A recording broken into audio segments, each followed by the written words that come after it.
My name is Lynn Wetz. I'm from Huber Heights, Ohio. I'm 54, and I've been volunteering since Hurricane Katrina. I originally became a volunteer because I was watching the coverage of Hurricane Katrina, felt like I needed to do something. So after 6 days, I called the local chapter and volunteered, and they trained a whole lot of us very quickly and sent us to Baton Rouge. It's probably a story that a lot of people tell, and that is after Katrina, people wondering how they could help. Shortly after Katrina, I went down to New Orleans to observe and to help rebuild, especially in the 8th Ward. When I got the call to go, our emergency services director said, "Can you be ready at 1?" I got to the chapter office, and within 2 hours, Cliff was there with the truck. You know, you have a very short time to go. I packed very quickly. I made sure I had my medications, and you jump in the truck with a stranger and you go. The story is always the same. Last minute, I had volunteered to drive one of the emergency response vehicles in Irv, and then on Saturday about 2:30 or 3 o'clock, they called and said, "Can you go?"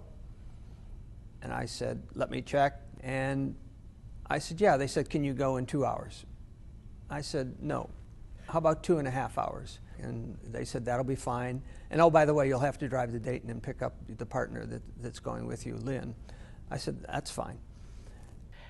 Well, as Irv drivers, we were primarily there to pick up food from the kitchen, deliver it to a location, or do mobile feeding, which is where we hand the food out the window of the truck.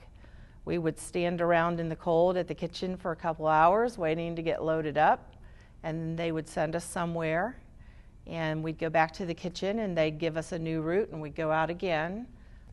The whole operation, I think nobody understands, except the Red Cross maybe, what a difficult situation responding to an emergency can be. We delivered to shelters where it was dark out, and we hit live wires on the road while we were getting there. We delivered food out the window in Staten Island. And it wasn't long after we were there that there was a knock on the door. And one of the residents came up and said, "Would you like some coffee?"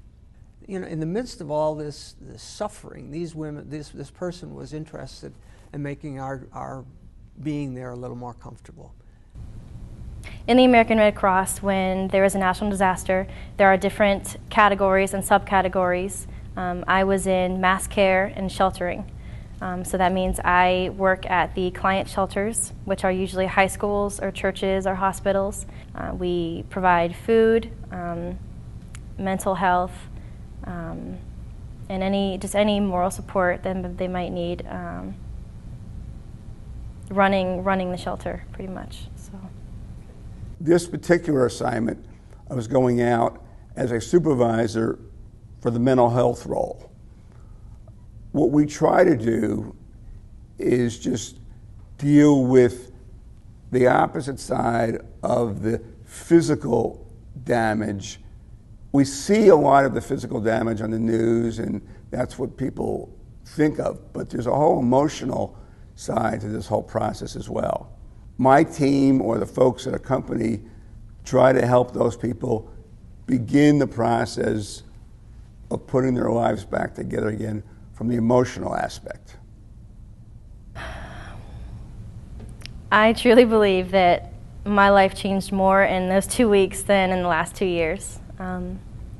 From all the people that I met who were share their stories with me, to working with my team, and to witnessing the devastation and what Mother Nature is capable of.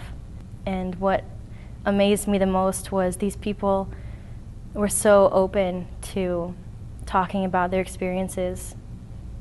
And I realized that because it was me, the person I am, but because of the patch on my vest, people trust the Red Cross. And that was a great responsibility to feel, and it made all of us rise to the occasion and try and do what we could to contribute.